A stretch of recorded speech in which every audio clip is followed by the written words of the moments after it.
We want to let everyone know that we see you in the work that you're doing during COVID-19. Although we sincerely appreciate all the continued support that we receive on Patreon, we recognize that in these uneasy times that both Nick and I are privileged to work in salaried, stable positions. On our website at humanrestorationproject.org/COVID-19, you will find a list of helpful resources and, if possible, a list of organizations that need our support during these troubled yet hopeful times.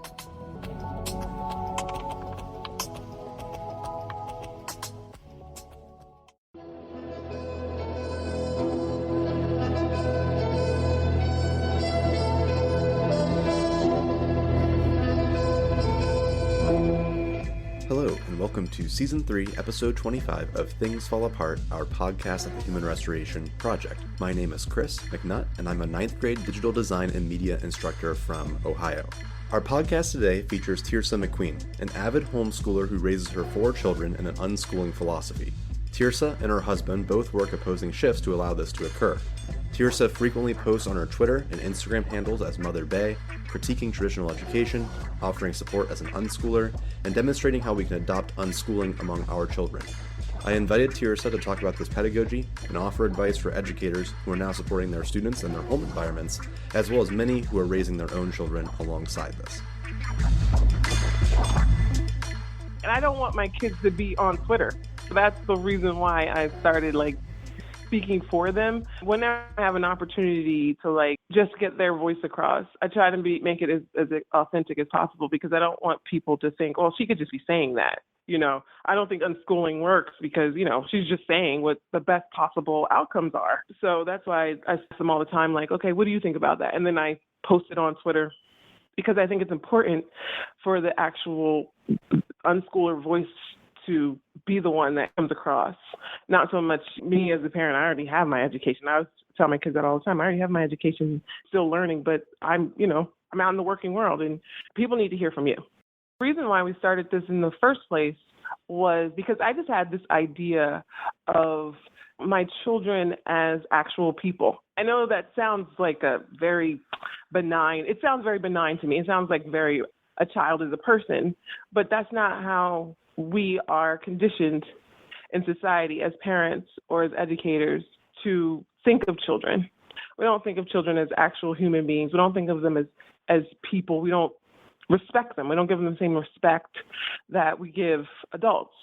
So from the time that my kids were really small, and just by talking with them and observing them, I started to realize this is an actual person with an actual point of view.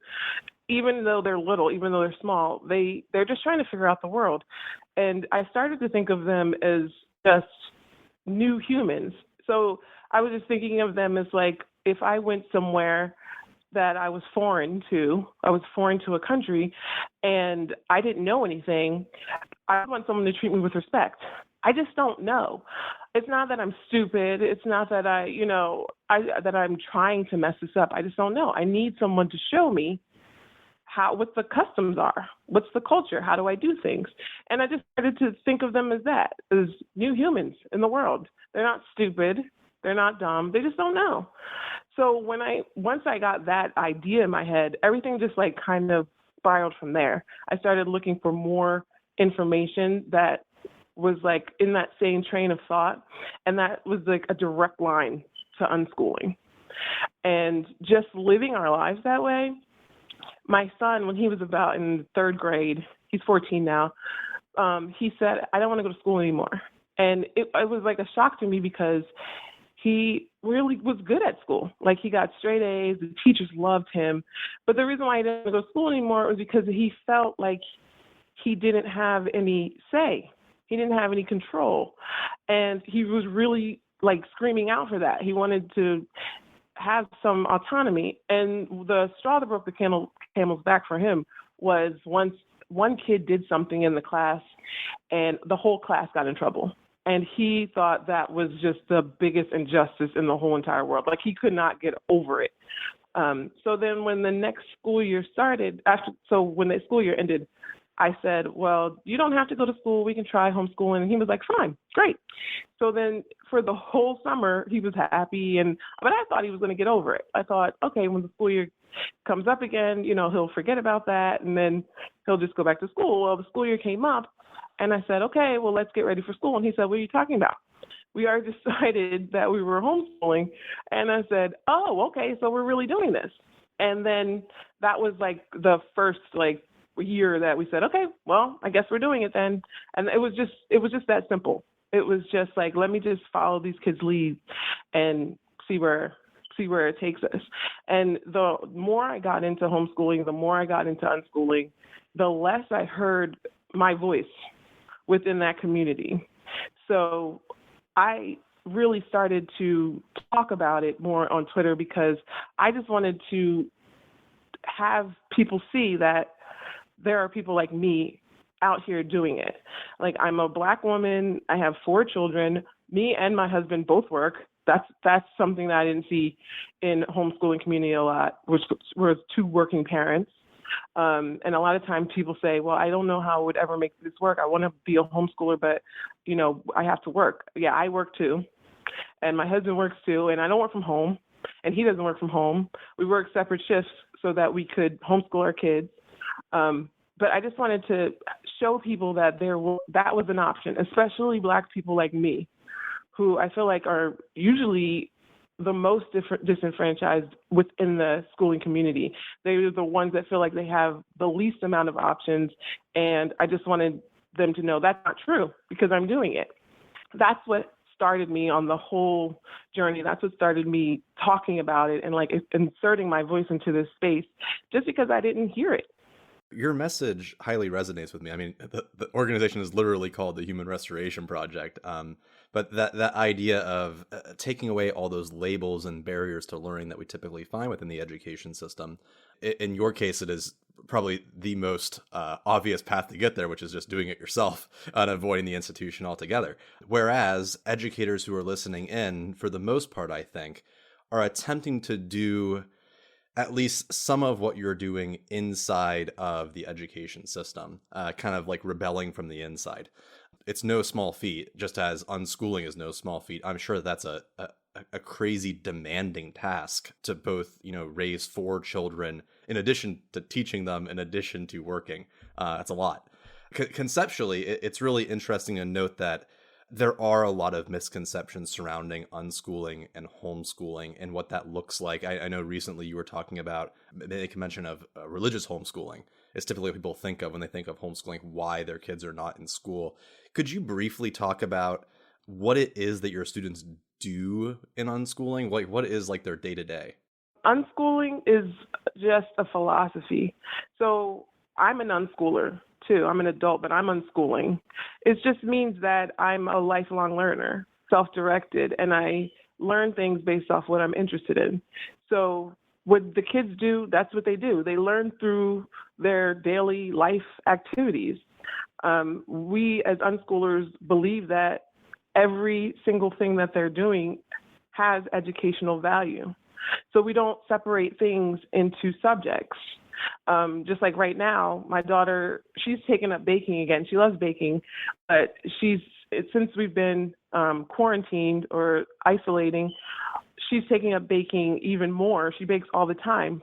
But when she bakes, we're talking about, finding a recipe. We're researching and reading the recipe, and then math, all of the fractions and everything that goes into baking. And the science, don't forget the leavening agents. And so when we think about unschooling, baking and cooking is like a perfect example because, it's all of the subjects in one. And it's also like preparing something with your hands. It's a project and then presenting it. So that's basically what the kids do every day. They find things to do, but they're just living life. So like my daughter, she likes to do just what she wants to do. So she's more of a fly by the seat of her pants. Whatever interests her that day, that's what she's going to do, whether it be music or, I don't know, just like some science thing. She gets into like earth science. Sometimes she's into like turtles or animals or whatever. Whatever she feels like doing that day, that's what she will research that day. My older son, he's 14. He's into engineering. Completely self-directed. We didn't suggest it. He just became interested in that. And he's way more structured. Like he has a schedule that he does every single day that he made up on his own, and it goes by days of the week. So like on Monday, he'll do engineering for a big chunk of the day. And on Tuesday, he studies Japanese, so he'll do that for a big chunk of the day. And then I don't know what all the schedule is for the whole week. I'm going to be completely honest, because another tenet that I follow is that their learning is none of my business. I'm here and available for you, but this is your life. This is your path. This is your journey. And I'm not here to tell you what to do. I'm just here to provide you the resources to do it. So that is, that's the kind of the guiding force that I live by, so that I can give them the trust and the, freedom that they need to find their own path. But I know on Fridays, he just does like reading fiction books. He likes to, that's like his day off, is just, finding a book that he likes and reading that just for fun. So those are like my older two, those are like their day to day. My younger ones, their day to day is they'll find just the most random things to do. Like they love playing video games. One likes Minecraft. They're both 9. One likes Minecraft a lot. The other one, I'm completely honest, I don't know what kind of video games he plays, but he likes to play video games. But they also like to do things like stop motion animation. They like to get their toys out and like they'll borrow my phone and then do stop motion animation, and they'll show me their projects. They love doing stuff like that. Earlier today, one of my twins asked me to play games with him. So we played Connect 4 and we played Guess Who. But that's just basically what their days look like. Their days look like living life, just what kids would do. I mean, I would think that someone who's unfamiliar with unschooling would look at their day-to-day life as what their kids do during summer vacation. That's basically what my kids do all day, every day, is what normal school kids do during summer vacation. Yeah, that's a really interesting build into the next question I was going to ask you, which is how educators are now seeing themselves as quote-unquote homeschoolers for their own kids. I don't know if, and I could be entirely wrong, but I don't know if the majority of educators going back to raise their own children during this crisis see their philosophy of education in line with yours. I think that it's a lot more structured because that's how the classroom typically tends to be. Do you see the change from basically people going from in the classroom to out of the classroom, almost being forcibly homeschooled, as the same thing as what you're doing, or is it something else entirely? I think that a lot of the benefits that homeschoolers enjoy, they are getting to enjoy during this time. Like their kids don't have to ask to go to the bathroom. They can go to the refrigerator anytime and get a snack. And then a lot of it, they have time. They can do things at their own pace, hopefully. But during this time, it's a lot more intervention from outside of the home that comes in and is telling these new homeschoolers or COVID-19 homeschoolers, I don't know what a correct term would be, what to do. And that is a departure from what we do.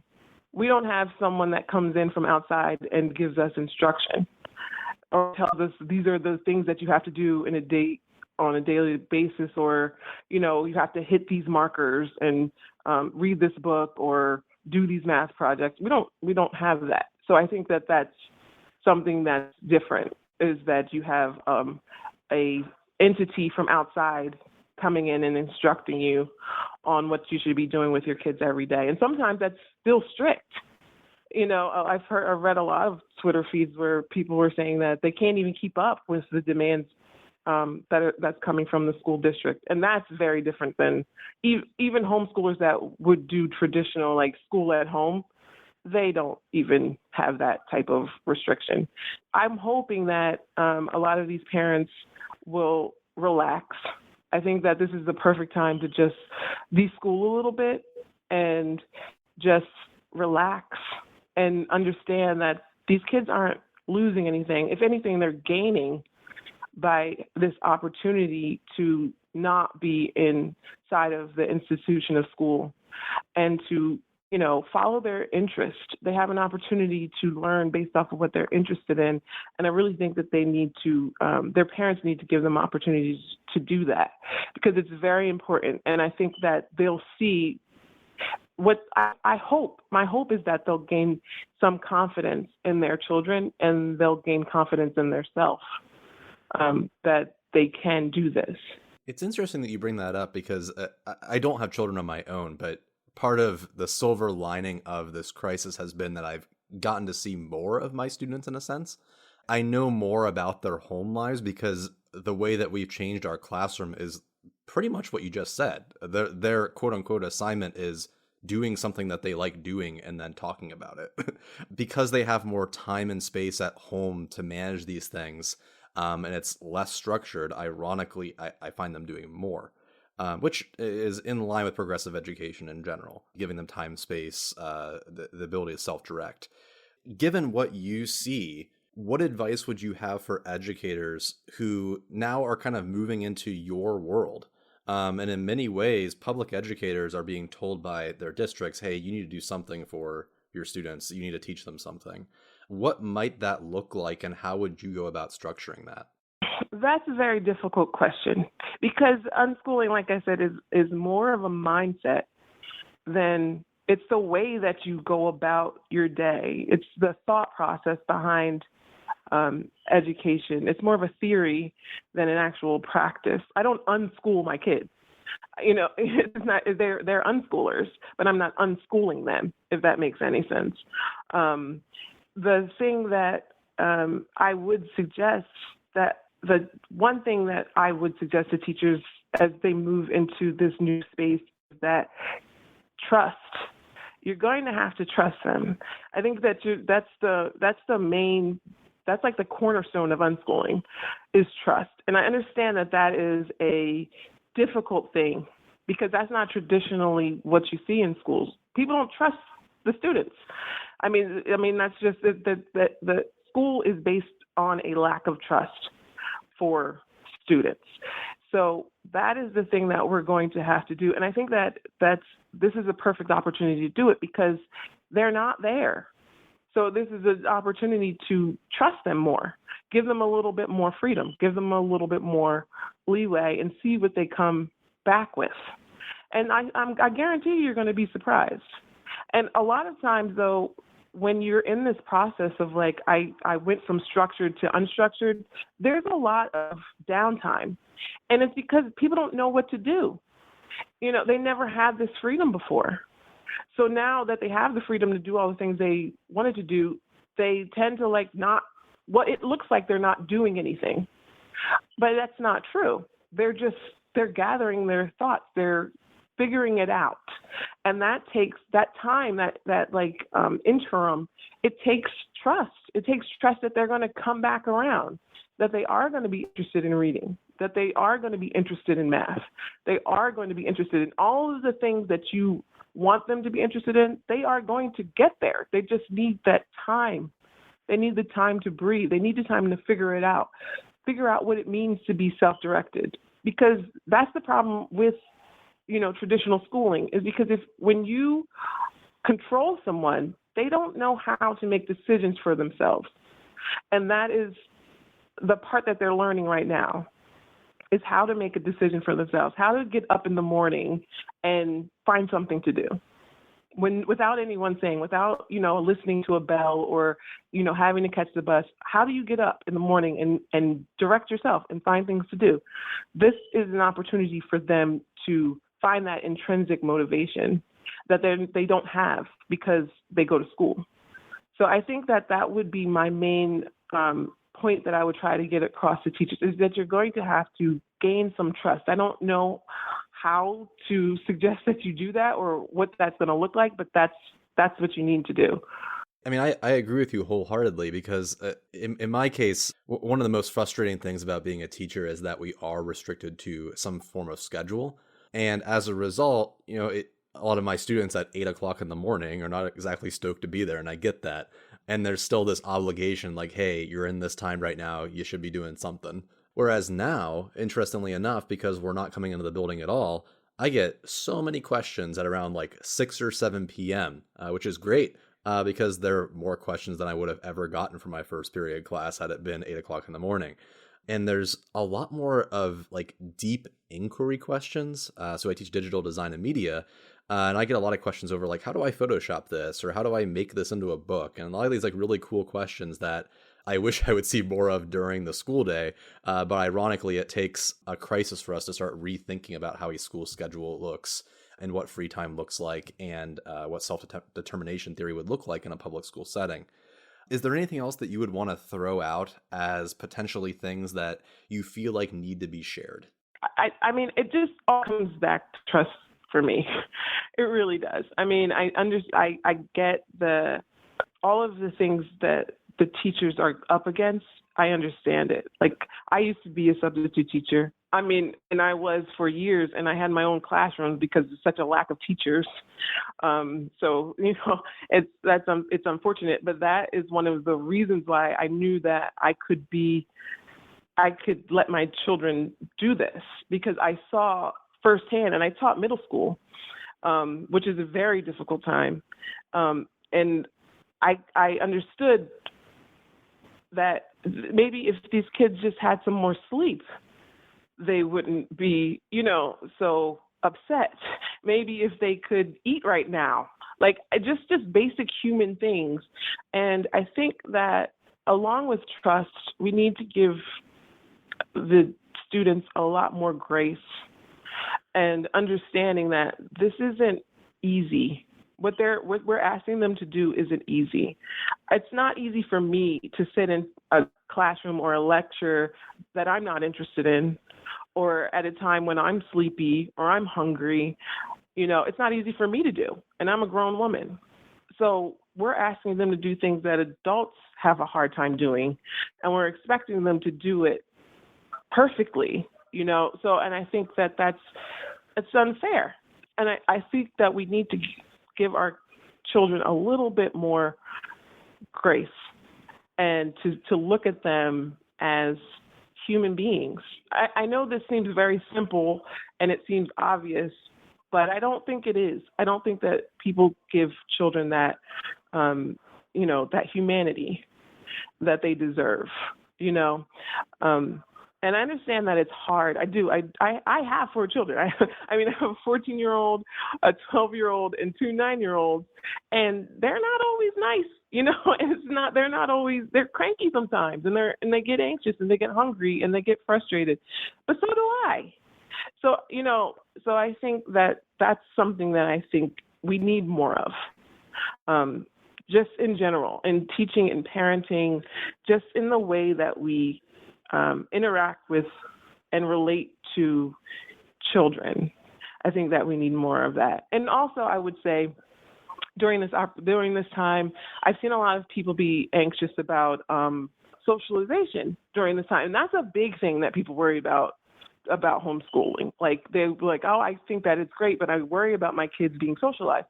And I don't believe in socialization as in, we put our children in a classroom full of children their same age from the same zip code, and we say that they're being socialized. I don't believe that that's socialization for just in general. But even if it was, and that the kids were missing out on something because they don't have that right now, I would say that you shouldn't worry about it because you're there. The adult is there. And this is an opportunity for you to talk to your children and get to know them and for them to get to know you. So, I mean, as long as you're there and you're talking to them, you're socializing. It doesn't have to be with a child that another child interacts with. It can be with an adult. My son, he's 14, he goes to chess club at the library, and he always jokes that their chess club at the library is 9-year-olds and 90-year-olds. Those are the people that are at chess club. And so he gets to talk with and play with elderly people when he's at chess, and he talks to them and they talk to him, and he becomes friends with these older gentlemen that play in the chess club at the library, and it allows him to get a different perspective, and it makes him better in the world. He recently had a job interview at the grocery store, and he was very comfortable speaking with the adults. He wasn't nervous at all because that's his life. He speaks with adults. He understands how to talk to adults. He doesn't see it as a hierarchy where he's supposed to be, nervous around adults or wait for his turn to talk. No, he just jumps right in there and starts talking just like an adult would. So I think that this is an opportunity for children who generally don't have that time that they get to speak to adults, just like peers, to have that with their parents. And I know that's going to be radical for some people because they don't think of themselves on the same level as children. They think of themselves as higher than children, but that's fine. You can still have that mentality, but just have a conversation with the kid. Just take some time out every single day and talk to them, and let them talk to you. And then that's the same. They're still having a social interaction that they generally probably don't have, because we're really short on time, especially when kids are in school. They're short on time, and parents are getting more time with their kids probably than they have since their children were toddlers. So they should take advantage of it and talk to them and get to know them and let them get to know you. And I think that will be good in lieu of the socialization that they would have gotten in school. Sure, especially considering, God, in middle school, there's a lot of things that can really warp how a child sees the world. I know personally, I never went to middle school. I skipped like 90 days of school or something. So it's a rough time to be a kid. If you don't mind, I'm going to sneak in a philosophical question for you, because I think it caters to exactly what you're saying, which is, when you go through school in many ways, via the teachers, via the curriculum, via just the rank and file and labeling of students, reinforces the dominant culture. Do you see unschooling as part of a greater movement to almost like restructure the literal societal fabric? That's like a really like crazy question, but I see it almost like a small piece. Well, I don't see it as a restructuring of the culture. I mean, I understand why that line that you can draw to that. I get it. But for me, unschooling is just, it's going back. It's not, I mean, it's restructuring. I guess that is a good word to use. But for me, it's just going back to basics, because school is the experiment. We didn't always do school the way that we do it now. What I'm doing as an unschooler is what people did forever before school became a thing, And so for me, school is the experiment. School is the restructuring of society, and unschooling is a return to nature. Unschooling is a return to what feels good, what feels natural, what comes naturally as a parent.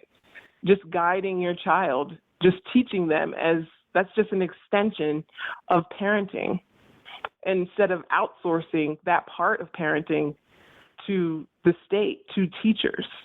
So I just feel like that unschooling is just going back to basics. That's how I feel about it. And that's how I look at it. I just look at it like, like my kids learned to walk. I didn't teach them how to walk. They learned. I was just there to help them and make sure that they don't fall and hurt their head. And that's what I'm doing right now. That's what unschooling is. It's the same thing.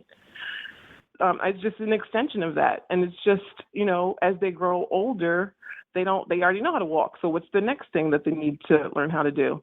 I'm going to be there for them in the same way I was when they learned how to walk. I'm just going to make sure that they don't fall and hurt themselves.